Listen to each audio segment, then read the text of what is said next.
I have noticed throughout the years that people who disagree with you, 95% of the times, it is not because they hold different beliefs than you do, but because of misunderstandings, specifically in meaning, semantics, and vice versa. When you disagree with someone, it's very often for the same reason. And if you know how to fix this issue that I'm going to talk about in this video, you can reduce confrontations by 99%. You can easily reach the middle ground with anyone. You'll have fun conversation, you'll be more likable, and it will make you smarter. So let me just give you examples on how I approach different conversations that could be controversial. For example, the classic one of, do you believe in God? Which is a question that I get very often, right? We all get asked this very, very often. The problem is that when someone asks this, we both take a stance, right? We have person A and person B. What each one of us does is to imagine broadly what this question entails, right? So person A might be thinking like, okay, I believe in God. What is God? They might conceptualize God through this monotheistic lens. So it's like this single divine entity. Maybe they're open to the idea that it's something more abstract even, something more along the lines of, well, I don't know, just the universe. Or maybe they think about it in terms of Christianity, Allah, and all of that. Now, person B, on the other hand, he's put a lot of thought into existential theories. Maybe he's done a lot of psychedelics as well. And he thinks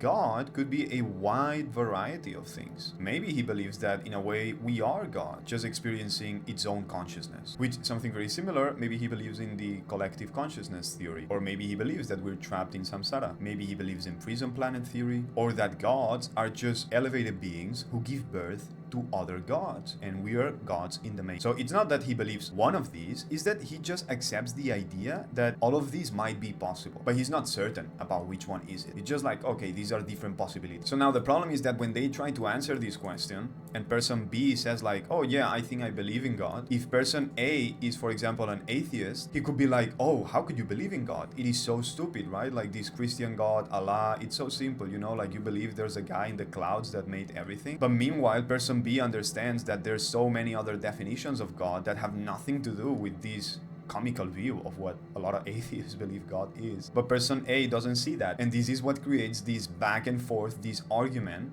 But what they realize is that the problem is not on the answer itself of whether you believe there is a God or not. But the problem lies in the question, like we have not established what this question means. When person A says, do you believe in God? Well, what person B should be doing is like, well, what does that mean? Are you asking me if I believe that we are God, if we are collective consciousness, if we're in samsara, if we're in prison planet? Are you asking me about a Christian God, Allah, and which version of it? And this is what I do when I get asked these questions, and you can extrapolate this to absolutely any topic. What I do instead of answering them, because I know we're gonna fall into this trap, they're just going to assume what I mean by my answer based on their existing worldviews. What I do is flip it around, and now it's on them, and I start asking them questions on their questions, so I can have a better understanding of what they actually mean by that. And what's cool is that now you're switching the dynamic to something in which you're both working together to find out what is the truth, what do things mean. Now you're having positive traits in this conversation like curiosity, and you're sharing different perspectives. Same thing here, right? So we have this one, is immigration bad? Well, same stuff. Immigration, what do you mean by that? What kind of immigration? Is it legal? Is it illegal? And even within those categories, legal immigration, what kind of legal immigration? How did they get here? Or same with illegal immigration, how did they get here? How did they illegally enter the country? And then even more importantly, bad. What do you mean by bad?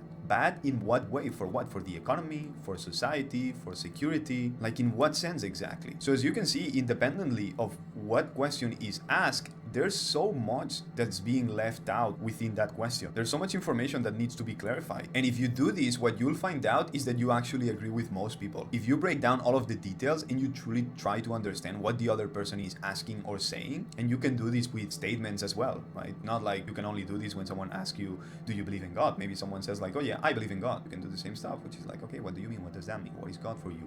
What even is a belief? What do you mean that you believe it? But it has to come from a standpoint of curiosity and wanting to work together, just understanding things. And the cool thing is that you're gonna learn a lot of things about yourself, about the world, about how other people think, about human psychology. It is fascinating. You might even realize that you were wrong about something, and now you have better views. And people will respect that if you truly try to understand them. That's why I'm saying, like, you can diffuse most confrontations if you take this approach when you're speaking with people. They will actually appreciate it. You can apply this to anything. People come to you and they're like, do you think a vegan diet is healthier? Do you think climate change is real? Same thing. Now, here's the thing. If someone starts to throw garbage at you and they give you pretty bad bad arguments, or they don't explain themselves, or it is a conversation that's just based on statistics and studies, and you see that it's going nowhere because it's just an argument of which study is correct, then you can just leave it. Okay? There's no need to prove people that you're right and they're wrong. Just drop your ego, forget about it, and be like, oh, okay, I see what you mean. I understand your point. And that's it. When people are so sure about themselves, like, who cares? You cannot help people who don't want to help themselves. Just make sure that you're not the one who's in the wrong. So I think overall, this is a pretty healthy approach on how to handle conversations and how to get to know people. So anyways, that's it for this video. Subscribe to the channel if you haven't already. I also just opened my school community for people who follow these channels. So make sure you join now, because right now it is free, but it's not going to be free forever.